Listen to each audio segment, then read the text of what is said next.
It's time. It's time. Time to meet the women who make a living around fast cars. Hello, ladies. This is Women Take the Wheel. Sit down, strap in, and turn on all you got. Nikki Clark is taking you behind the scenes. You're ready to win. Let me tell you, these cars, they get up and go pretty good. Introducing you to women drivers, crew members, and fans of the racing world. Plus, Nikki is bringing you the latest racing news in Indiana and beyond. We're going to bring it to you from the tower as they get ready to pull into the beam. From the All Indiana Podcast Network. All right, strap yourselves in. Getting off the track and in your ears. This is Women Take the Wheel. Come on, baby. With your host, Here we go. Nikki Clark. Hi, I'm Nikki Clark, your host for Women Take the Wheel here on the All Indiana Podcast Network. And on this episode, I'm talking racing and social media with Lauren Edwards. She's the CEO of Reine Digital and Consulting. She created and runs a company that's mostly comprised of women who do digital, social, and content creation for drivers and athletes.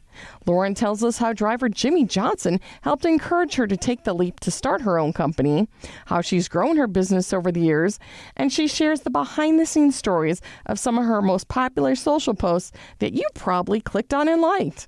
So stay tuned.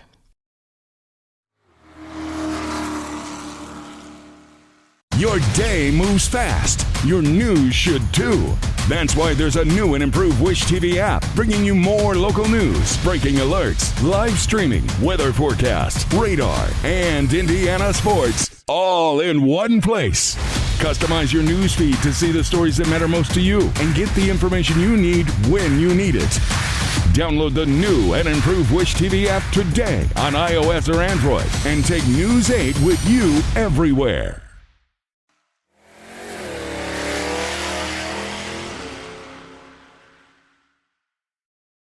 And welcome to Women Take the Wheel. And I am back, and I'm here with Lauren Edwards from Reine Media. And how are you doing today? Doing well. How about you? I'm doing just great. And I was telling you earlier, I'm just so impressed by you and what you've done with your company and how much you've grown, because I'm a motorsports marketing, social media nerd myself. So I'm just like fascinated on your business. So tell everybody a little bit about Reine. Yep. So the name of the company is Reine Digital and Consulting. We really focus specifically on sports entertainment and fashion, doing digital, social, and content creation are really kind of the core pillars of our business. And I laugh because it's Reine is spelled Reine. It is a very challenging name to pronounce, which I didn't really think about when I was naming the company. The creation of the company came together very quickly. I know I'm sure you've read it online or heard me on other podcasts talk about, just kind of how quickly that came together, the support from Jimmie Johnson to start it. But I very quickly realized naming a company is one of the hardest parts of actually starting it. So Reine is French for queen. So I live in the Queen City of Charlotte, North Carolina, and used to own a home in Quebec City, Canada, because I love Christmas, and it's one of the greatest Christmas cities on the planet. Okay. So, and I also very much love French culture, French cuisine, the French language, all of it. And so spending time in Quebec was really nice. It's very quaint, very French. But, it's only a 2.5-hour flight. We're not going transatlantic. So when I was naming the company, Reine just felt right. It combined the French language of Quebec with the Queen City of Charlotte.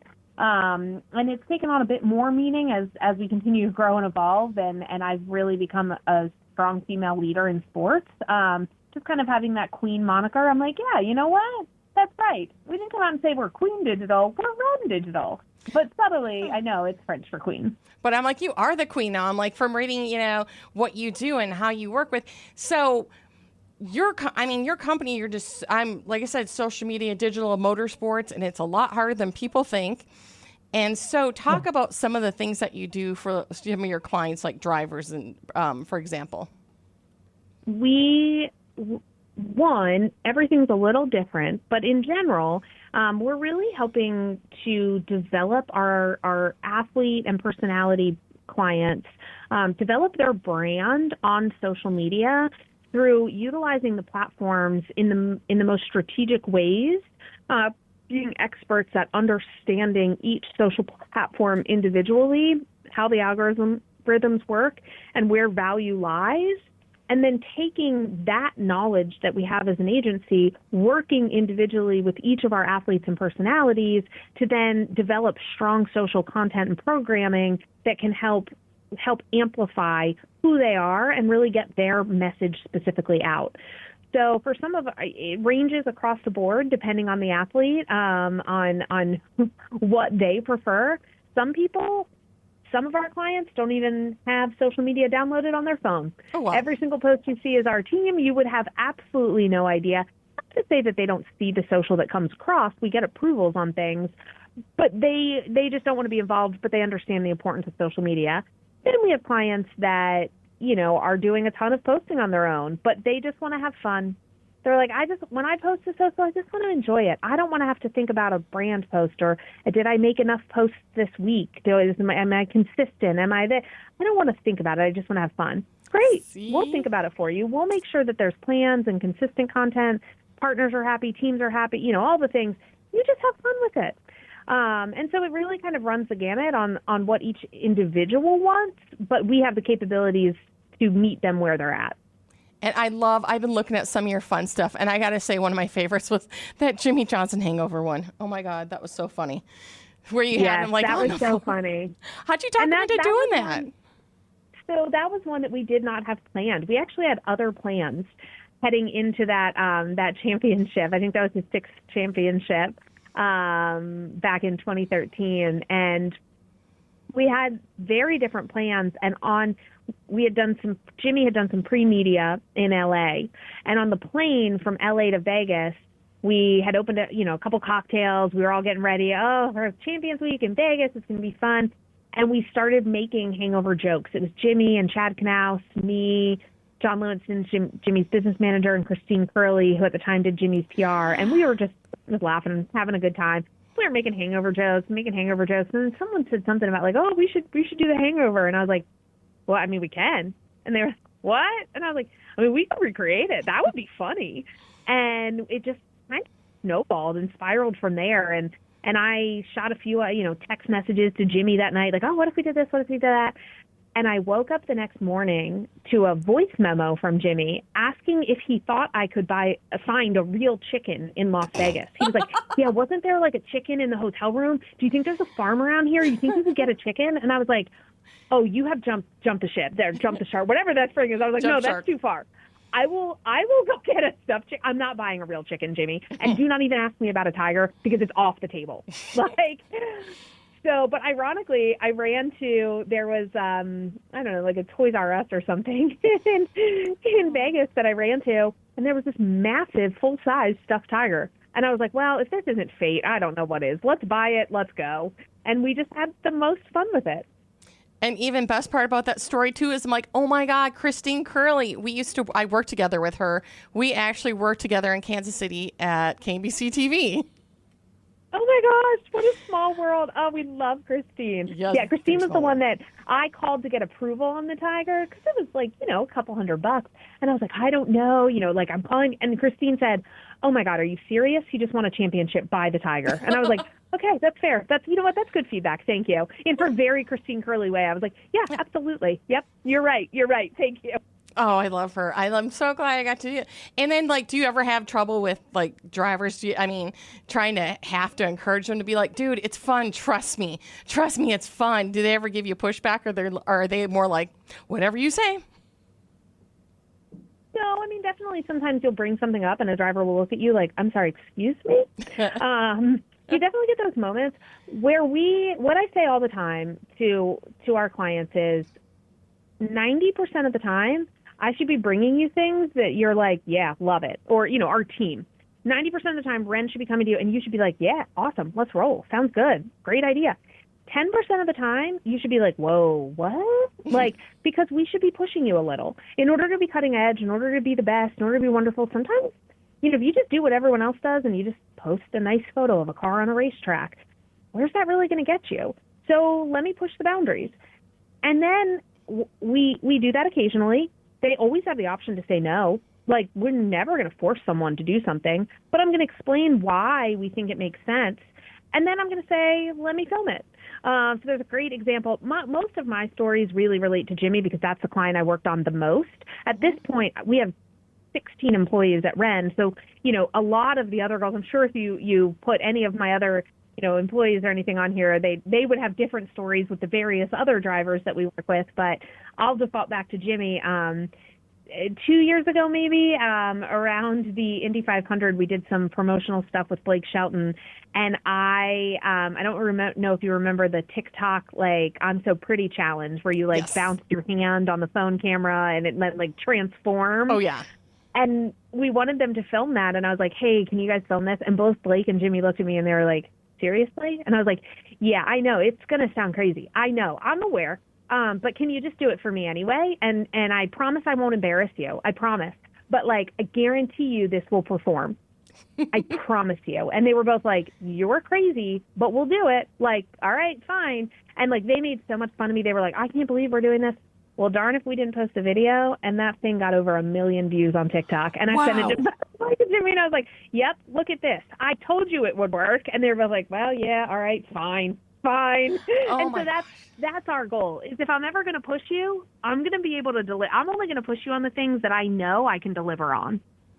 And that's the thing too. And they trust you knowing that you're doing this for their brand. It's not, you wouldn't do anything to make them look stupid. It's their brand. Exactly. We and tell you're our only clients trying that to all help. the time. Yeah, we're like, we don't win if you look bad. Yeah. Help us at all. So promise. Now there may be things that you just say, "Whoa, that for me personally, I can't do that." But open other things. That's fine. That's why we always bring it up. But yeah, we have their best interests at heart. We want people to be cool and engaging and participating in trends and be authentic to their own personal brand. I love it. And I don't know about you, but I'm also a big fan of authentic stuff too. Instead of pose stuff or post pictures, getting that fun stuff that you're usually not going to see. Maybe that's just me. Yeah. Yeah. No, I completely agree. I love it. Okay, so then we're going to back it up a little bit, and we're going to talk about how you got into this world of motorsports and digital and everything. So just take us back a little bit. Did you, from a young age, know that you wanted to work in motorsports? Did you go to a race or anything and just be like, "Oh my God, I love racing"? Oh, no, not at all. I grew up my entire life thinking I was going to work in politics. When I went to college, I actually was looking at colleges specifically for studying international relations and economics, because I wanted to do international economic development in underdeveloped countries like in South America and in Africa. And I really thought that was my path in life. I was an international relations major and an economics major. I went to William & Mary and was down that path, and literally just did some internships in the summer. We were friends with the Mattioli family, who owns the Pocono Raceway. So I figured that a business internship was better than, waitressing or lifeguarding. At least I could put it on a resume. Yeah. So yeah, it was a racetrack, but it's still a business. And so I went and worked up there during the summer and interned in between my freshman and sophomore year. And after my sophomore year, the light bulb kind of went off, and I was like, wait a second, I'm really good at this. I really like it. I could make this my career, I think. And I completely pivoted and changed from my sophomore to junior year. I added a business marketing degree from William & Mary. I was a junior in all these classes with freshmen who were just starting out their business school adventure. And I was like, "Hey, I'm the junior. I'm crashing along. I'll just take all my classes in 2 semesters." Oh, wow.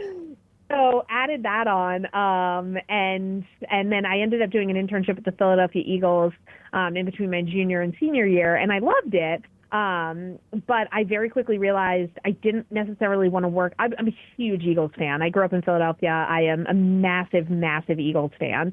Have been my entire life. My whole family is. And I realized that working for the team that you are the biggest fan of isn't fun. Yes. It's not, you're working. You don't get to just be a fan and watch the game and celebrate and you're working and you see all the behind the scenes, and I don't need to see the behind the scenes. I just want to go enjoy it. Whereas in NASCAR, I have a great knowledge. I've learned so much about the sport. I didn't know it when I started. I ended up taking a job with Octagon because I was like, well, large sports marketing agency. Yeah, that makes a lot of sense. and it was on a NASCAR account. And I was like, okay, that's fine. My grandfather would watch NASCAR occasionally. He was a big Jeff Gordon fan. So I was like, all right, I know what racing is. I interned at the Pocono Raceway. Got enough under my belt. I think I can do this. And I got into it, and I loved the industry. I loved the people, and we've continued to build in that space, and we're continuing to expand into other sports now. We are working really hard and really starting to kind of take the model that we've built in motorsports into other sports, and it's been really exciting. But yeah, for me, it was about finding a place where I knew I could do really great work and be passionate without having to compromise my fandom. Yeah, and that's what they say. It's if you love doing your job, is it really that much work if you love doing it? Exactly. And it is. I mean, let's be real. It is work. I'm a believer that work should fulfill you with a sense of pride and a sense of fulfillment. That's a part of your life that you don't get anywhere else. Like when you nail it on a work project, or you work on a program or campaign that just blows people away, like you're really proud of yourself. That doesn't come from like a fun night with your friends. Yeah, you enjoy the time with your friends, but you don't have that sense of like deep personal pride. So I'm a really big believer that like work is more than just a means to an end. Your job should help fulfill you and make you feel like you're using your talents in life in a way that is beneficial and successful. And so that's where I'm like, yeah, there may be hard days. There should be no bad days. There just might be some hard days as you work through that, but you should always really love your job. Bad days at work, that's not good. I like that. That's a great way to say that. I love it that they're hard days, but really, are they that bad? They're just hard. Yeah, if you're in the right job, you probably and hopefully will have hard days because it means you're growing and learning. But if you feel like there's a lot of bad days and a lot of bad days all at one time, maybe you're not in the right job, and that's okay. Like, think about what you want to do. Think about what would make you feel passionate and full of pride, and then go do that and be the best at it. I love it. And we'll keep going now to your, as you're growing your business, you working for Jimmie Johnson, and he's the one who really gave you the inspiration to start Reine Digital then, and to explain that really how that happened. Yeah, I had worked for Jimmie directly for about 5 years, managing all of his social and digital. And I can't speak highly enough of Jimmie and just the human and the person that Jimmie really is at his core. And I so enjoyed working with him, and we did some awesome stuff and had a great time. I know he trusts me. I just, have a lot of respect for him. And so I was struggling a little bit the last year I worked for him because I had so much passion and so many ideas of things I wanted to do, and they didn't really make sense for him. But I felt like I could just be doing so much more. I was like, I think I'm capable of so much more. I don't want to leave Jimmie, but I feel this itch and this urge for more. And so a few things kind of netted out and ultimately got to a situation where Jimmie said to me, like, you know what, if you think that you can do more and you want to grow, start your own business. If you're going to build if you think that you can like work with multiple different people, then go do it, but do it for yourself. Don't build this for someone else. Like, if you're that he said, I'm that confident in you. If you're that confident in you, then go make this decision. And I was like, well, shoot, I'm pretty sure if Jimmie tells you he's confident in you, you should be confident in yourself. So let's go. And can I guarantee I had confidence the first year? No. Oh, no. It was a fake it till you make it situation. I just faked my way through a lot of confidence. I was like, yeah, I started a business. I'm so confident. And internally I was like, I have no idea what I'm doing. I hope no one catches on. Oh, we've all been there. Yeah. And then eventually the things that I used to be intimidated by, I was less intimidated by, and I started to do them all the time. And I started to have a pattern and you kind of build and develop and now we are where we are, and it's incredible. But it really did stem from that conversation and Jimmie just being such an advocate. I think one of Jimmie's greatest gifts in life is his ability to really see the potential that people have and then encourage them to go live out their potential. And that's exactly what he did. And I'm so thankful that he did that with me. And he's still with you today. Still one of your clients, correct? Still one of my clients. Yep. I was on the phone with him this morning. So We still talk multiple times a week, and he is just, that is genuinely who he is at his core, and it's really nice to see someone of his caliber, with his success, his fame, all the things, really be the person that you kind of hope they are, and you're like, yeah, he actually is. He's maybe even better than the public thinks he is. When you know one-on-one, he's maybe even better. And isn't that like really awesome to hear? You're like, yeah, okay, I like that. I love those people where I'm like, no, they're even better. They're even better. And now, and you said you have 16 people that work for you. Of those 16, how many are women? Let's see. So we currently have 14 females and 2 males. I love it. So I love that you're empowering other women too to get into this business and passing on your knowledge to them. I love that. Yeah. For me, it's interesting. It's not intentional, which sounds funny, but my intention every time we hire someone is to put the right person in the right seat at the right time. And that is the core of how we hire. And every position that, every person that we've hired, I am so confident in their skills and their abilities and their, them being in the right seat. And so that's where a lot of them are females, but that's because they were the right person for the job. And that's where when we hired our first male and our second male, people were like, oh, are you trying to diversify? And I was like, I was never not trying to diversify. I just made a commitment to myself that I am always going to hire the best person for the job that I have available.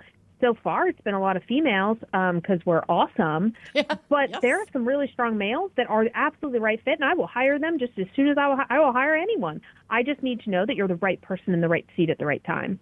And it's always like who works best with who. Like, if you have multiple drivers, some just mesh better with others. It's just life. Exactly.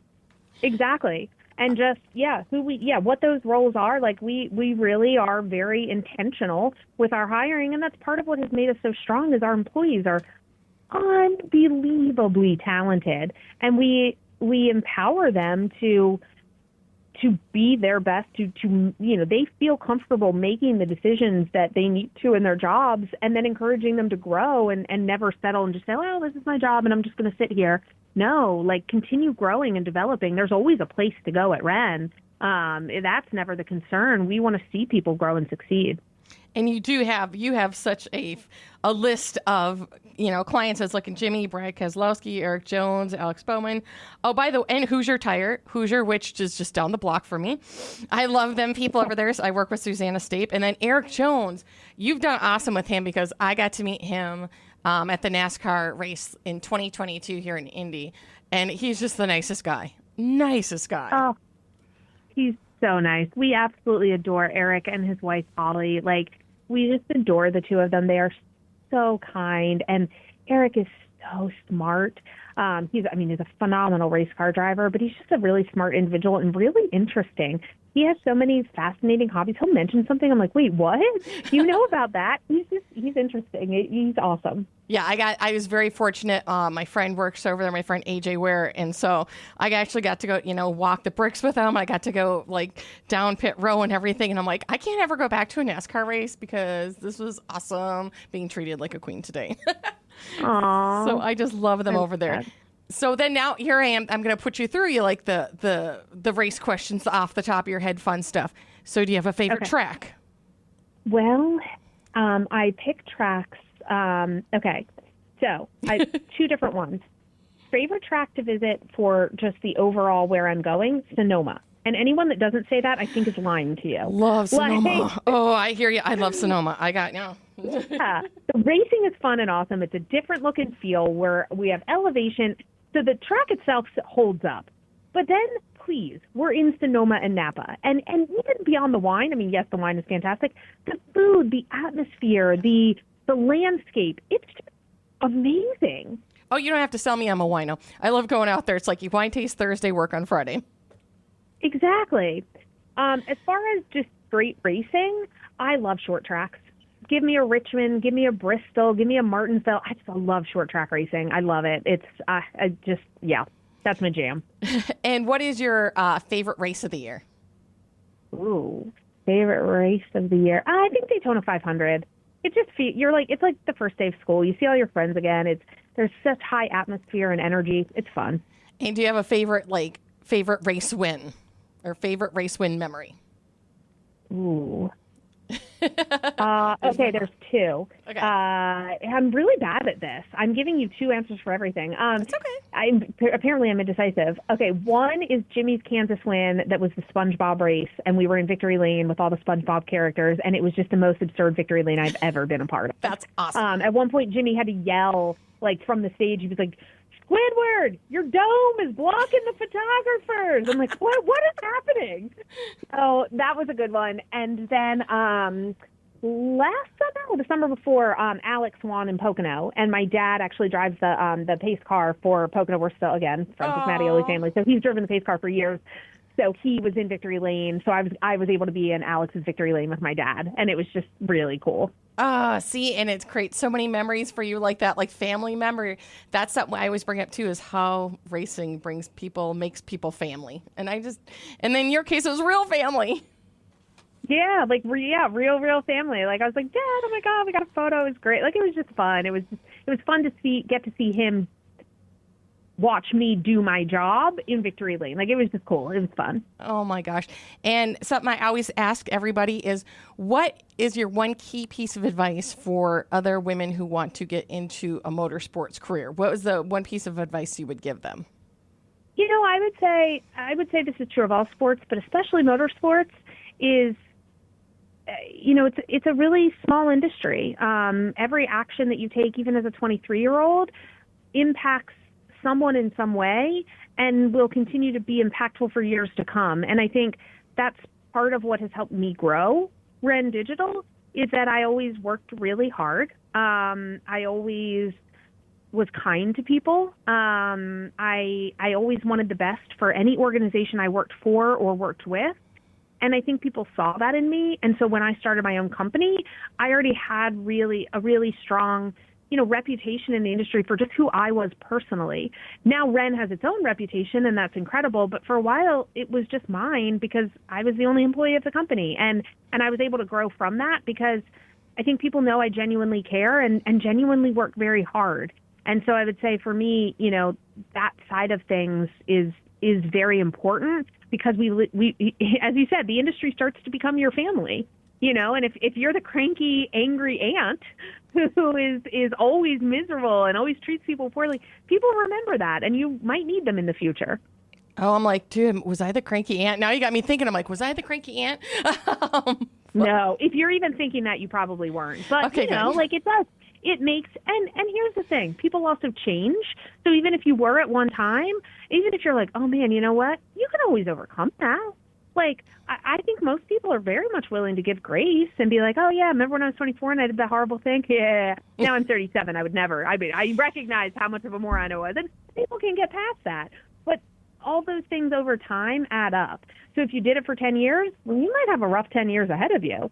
Yeah. If you did it one time when, you had an instant when you were 24, I'm like, yeah, people can probably get over that. They see who you are at your core. They see its consistency over time.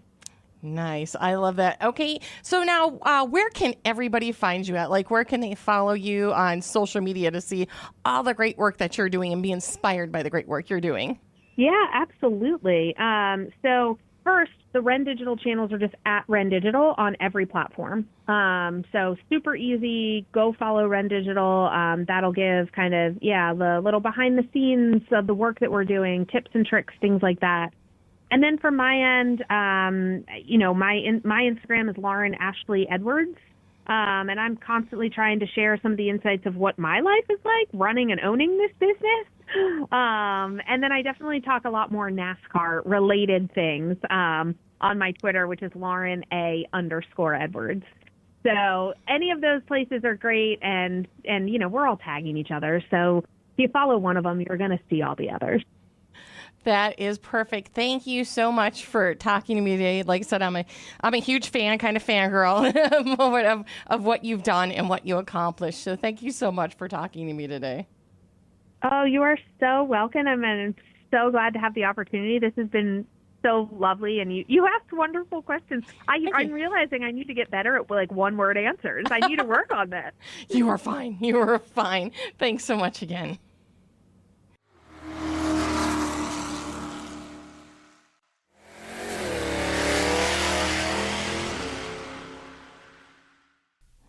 Thanks again for listening. I'm Nikki Clark, and this is Women Take the Wheel.